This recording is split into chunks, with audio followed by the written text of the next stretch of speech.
गुरु नानक देव जी महाराज दे 10वीं जोत गुरु गोबिंद सिंह जी महाराज महान क्रांतिकारी आत्मदर्शी सर्वशक्तिमान भगति ते शक्ति दे मुजस्मे साहिब गुरु गोबिंद सिंह जी महाराज हिंदुस्तान लई अबरे रहमत साबित हो।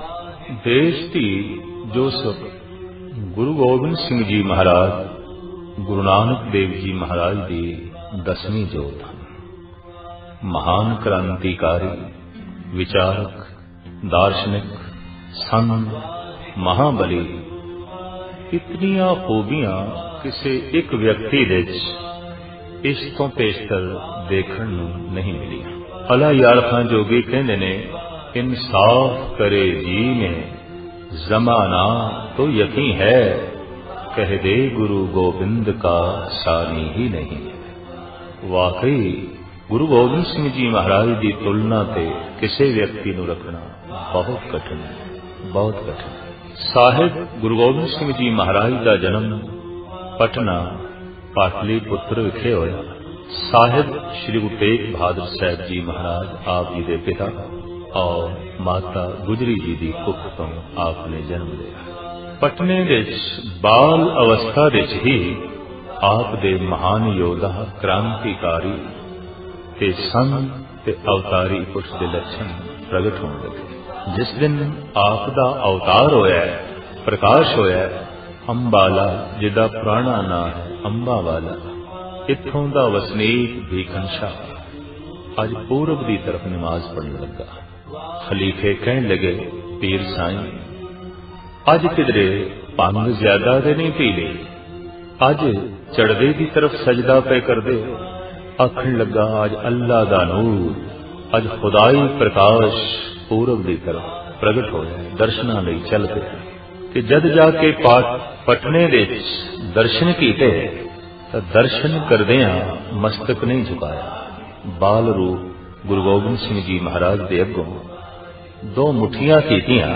मतलब इसका यह सी ये जो फकीर ये जो नूर आया है ये हिंदू दे घर चानना करेगा कि मुस्लिम दे घर चानना करेगा। दोवें हथ अगे कीते ते दोवें ही मुठियां दिते। गुरु गोबिंद सिंह जी महाराज ने हथ रख दिते ते तीर दा सिर झुक गया।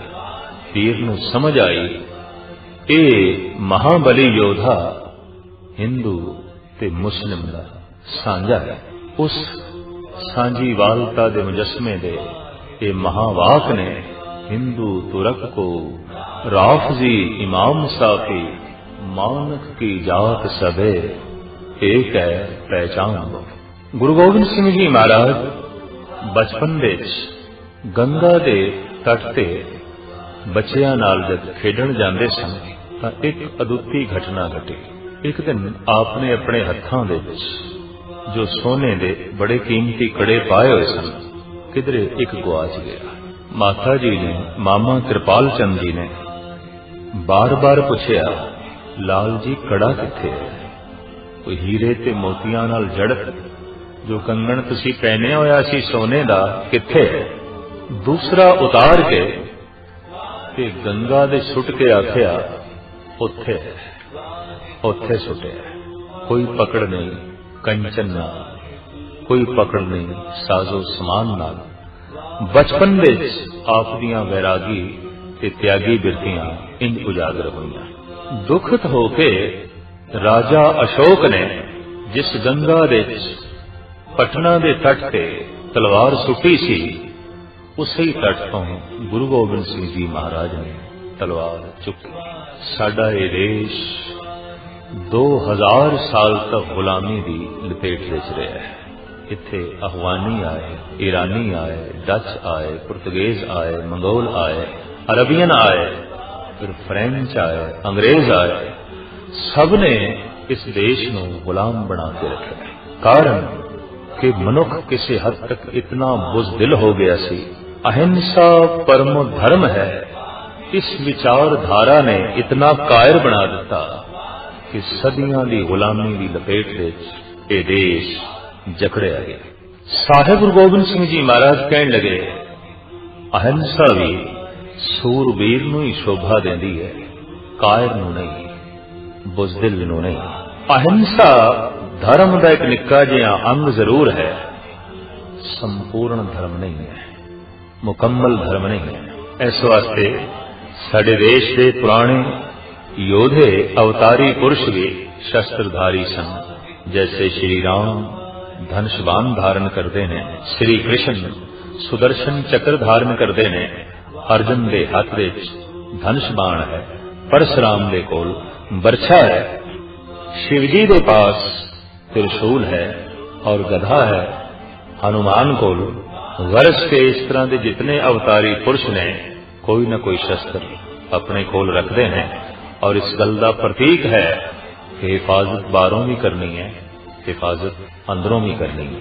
अंदर दे वैरी कोई होर ने, बाहर दे वैरी कोई होर ने, ते संघर्ष दोहां नाल करना पएगा।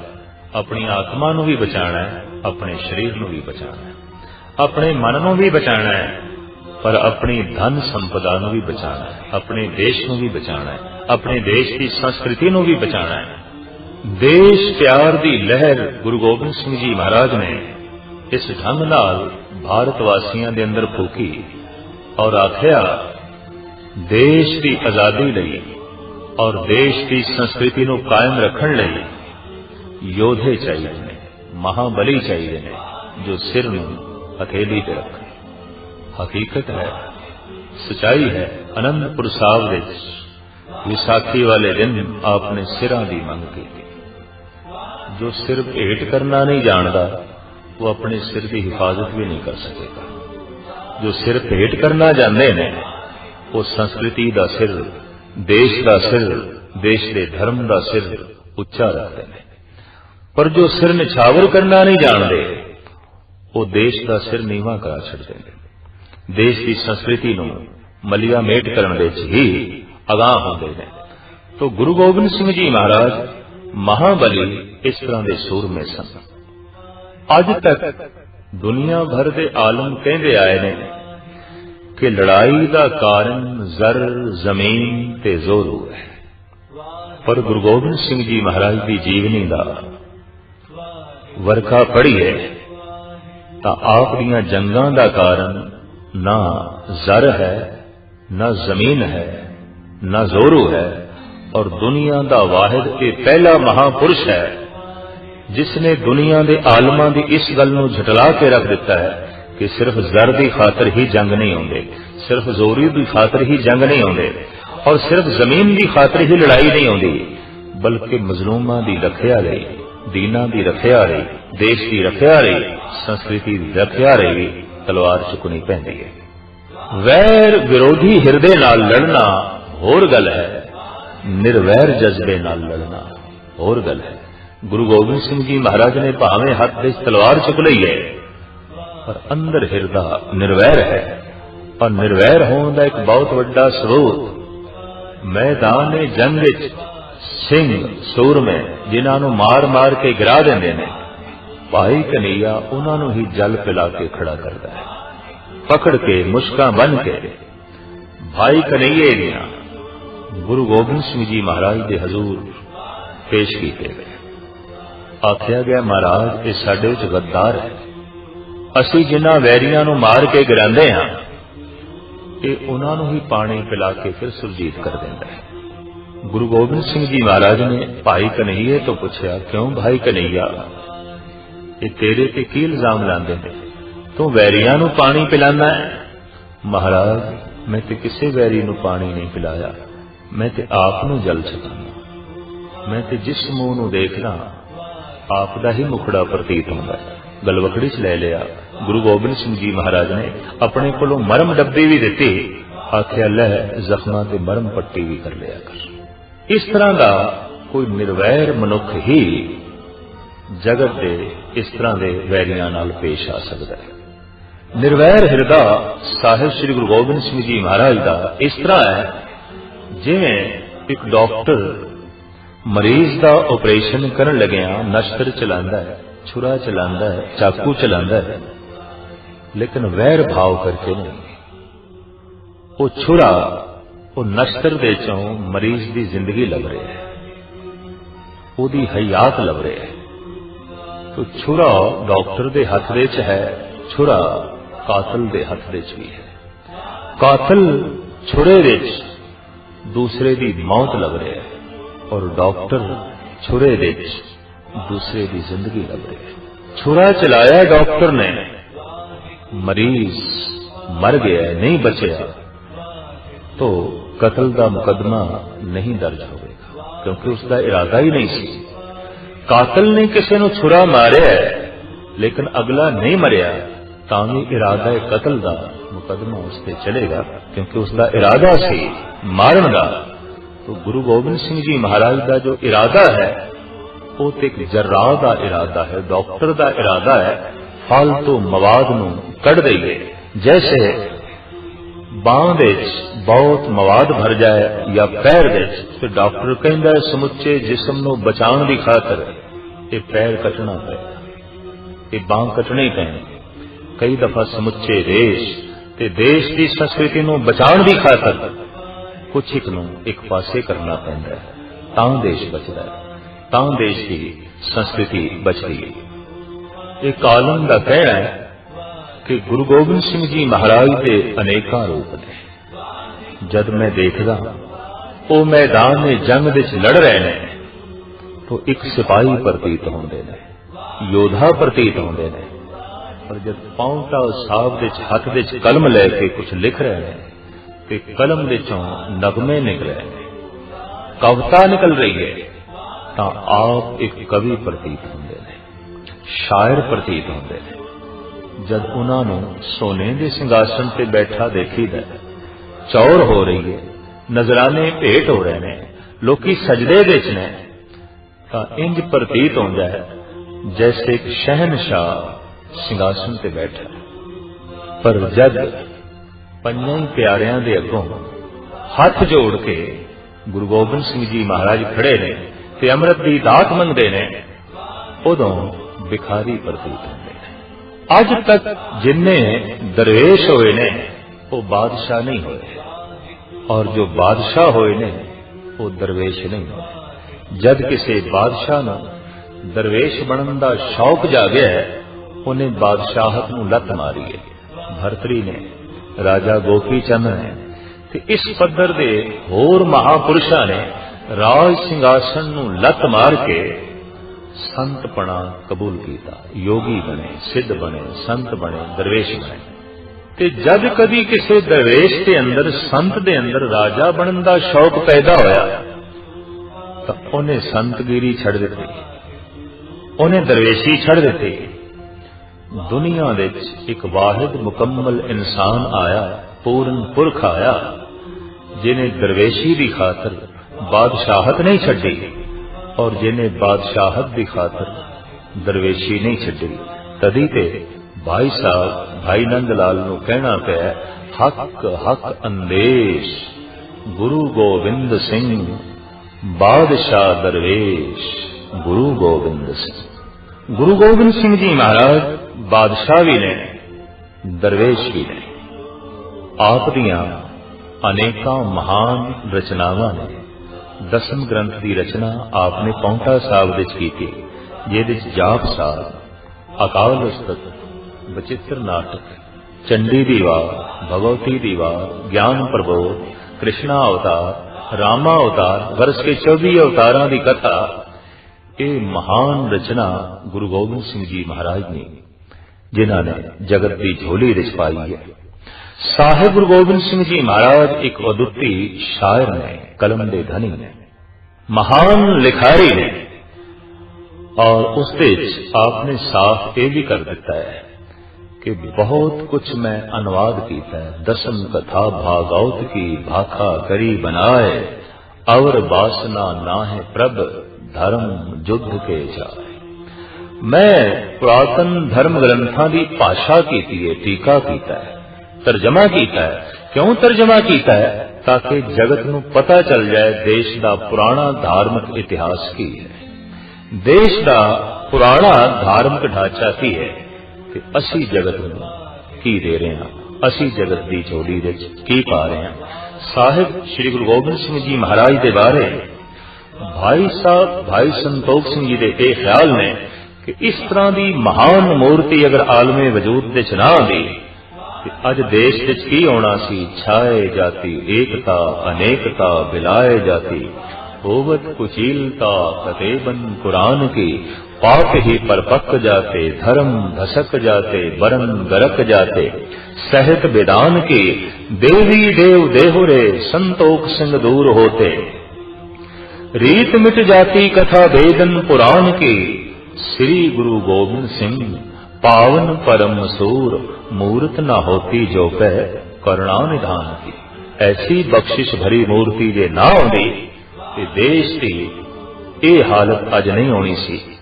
भाव ये जो संस्कृति बची हुई है देश की, ये गुरु गोबिंद सिंह जी महाराज का सदका, उन्हां दी रहमत का सदका, उन्हां दी बख्शिश का सदका। आप दा आगमन भाई साहब भाई नंद लाल दे लफ्जां च बहार दा आगमन है। मौसम बहार दा आगमन, बाहोश बाश के हंगामे नौ बहार आमद। साडे देश दियां 6 रुतुआं दे चों बहार दी रुत रुतुआं दा राजा है, सिरमौर महान है। क्यों? मौसम बहार विच गर्मी इतनी जितनी सहन हो सके, ते ठंड भी इतनी है जितनी के बर्दाश्त हो सके। फुल खिड़दे ने मौसम बहार विच, बहुती गर्मी होवे ते गर्मी नाल फुल झुलस जाते हैं, पर जे बहुती ठंड होवे, कक्कर पै रहे होवे, पाला पै रहे होवे, तां फुल मुरझा जाते हैं, नहीं पैदा होंगे। तो गल स्पष्ट है कि बर्फ पै रही है, फुल नहीं पैदा होंगे। लू चल रही है, फुल झुलस जाएंगे। फुल्लां नूं खेड़े लई, फुल्लां दी उत्पत्ति लई मौसम बहार चाहिए। जो बहुत गर्म है वो जालिम हो जाएगा, जो बहुत ठंडा है वो बुज़दिल हो जाएगा। देश दे जो संघर्ष सी वो इस तरह का सी कि एक पासे एक जालिम सी, बहुत गर्म सी, बहुत गर्म सी, दूसरे पासे एक बुज़दिल सी, बहुत ठंडा सी, बहुत ठंडा सी। गुरु गोबिंद सिंह जी महाराज ने जिस खालसे नूं जन्म दिता, आखिया तुसी बहार की तरह होना, ना इतना गर्म कि जने खने दी पग लाओ, ना इतने ठंडे कि जना खना थोड़ी पग ला छटे। मौसम बहार बाहोश बाश के हंगामे नौ बहार आमद, बहार आमद यार आमद करार आमद। भाई साहब भाई नंद लाल कहते ने गुरु गोबिंद सिंह जी महाराज की आमद मौसम बहार की आमद है।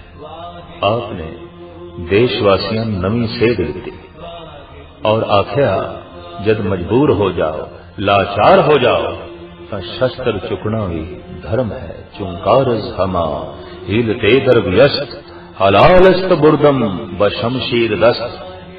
जद वक़्त दे सताधारियां ने आपनू यह आख्या कि आप संत हो, गुरु हो, फकीर हो, फकीर का शस्त्रधारी होना ठीक नहीं, तो आपने फरमान किया बलाचार की दरमियान आमदम, बतदबीरो तीरो तुफन आमदम। मैं लाचार होके शस्त्र चुके, बंदूक चुकी, मजबूर हो।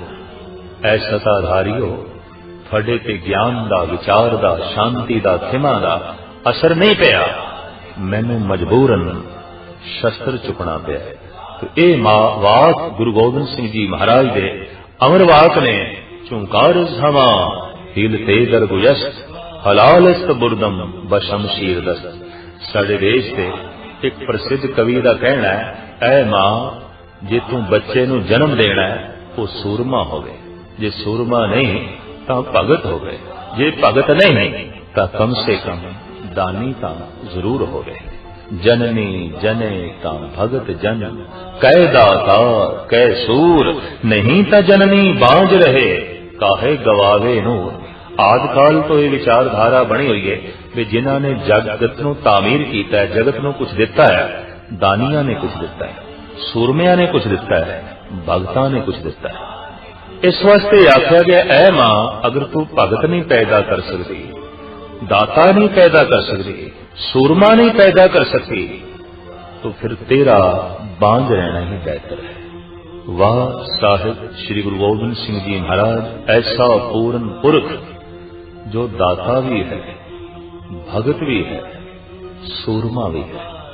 सूरमा ऐसा कि लखां दी फौज का घेरा पिया होए, हौसला पस्त नहीं होगा, हौसले नाल आप लड़ते हैं। इन्ने महान महाबली, और आपने ऐसा कह देता 1.25 लाख से एक लड़ाऊं तब है गोबिंद सिंह नाम कहाऊं। तो 1.25 लाख नाल लड़न लई दरअसल जिगरा चाहिए, हिम्मत चाहिए, हौसला चाहिए। आप भगत इतने महान ने कि मैदान जंग दे भी जे अमृत वेला हो गया तो समाधि ला के बैठ गए, आशा दीवार में सुन रहे हैं, मगन होके प्रभु दे गीत गा रहे हैं। इस तरह दे आप भगत ने।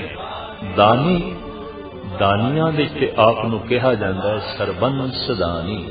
जो कुछ भी है दान कर देता इस देश में, जो कुछ भी सी दान कर देता जगत दे मजलूमां नूं, जगत दे यतीमां नूं, जगत दे दुखियां नूं धन दान कर दिता, अन्न दान कर दिता, भूषण दान कर दिते, महल माड़ियां दान कर दित्तियां, अपने सिंह दान कर दिते, अपने पुत्र दान कर दिते, अपना परिवार दान कर दिता और अपना आप भी निछावर कर दिता। सर्वंस दानी, अन्न दे दानी ते धन दे दानी दुनिया दे बहुत सारे मिलणगे, पर सरबंस दानी तां केवल गुरु गोबिंद सिंह जी महाराज ने, जिन्हां ने इस देश के तो सब कुछ निछावर कर दिता, सब कुछ कुर्बान कर दिता।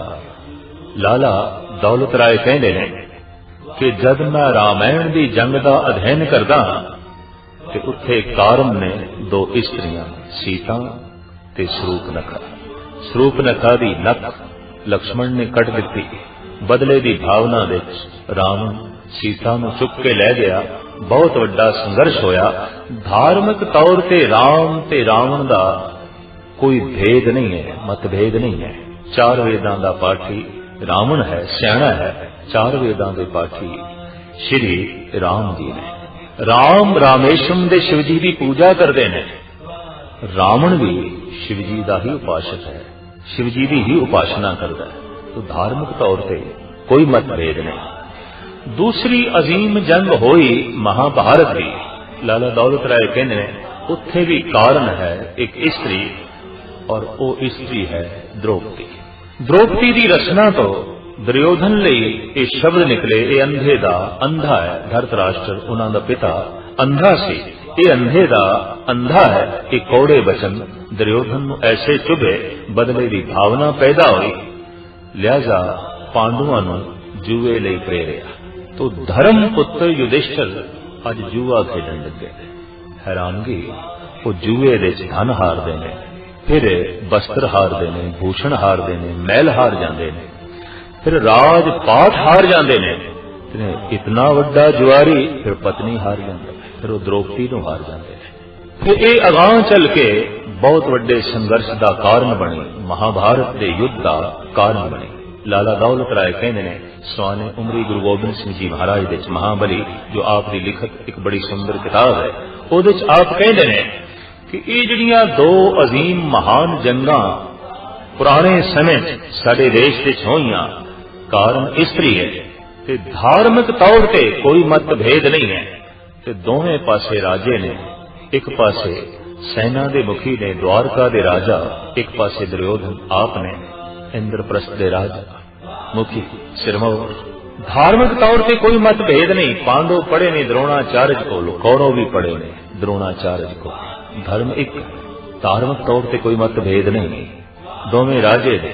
तो जंग का कारण है एक स्त्री, और वो स्त्री है द्रौपदी। लाला दौलत राय कहने ने जब मैं गुरु गोबिंद सिंह जी महाराज दीयां लड़ाइयां का अध्ययन करदा, उस नाल जंग है जिस नाल धार्मिक तौर पे भी आपदा मतभेद है, उस नाल आपदा संघर्ष है।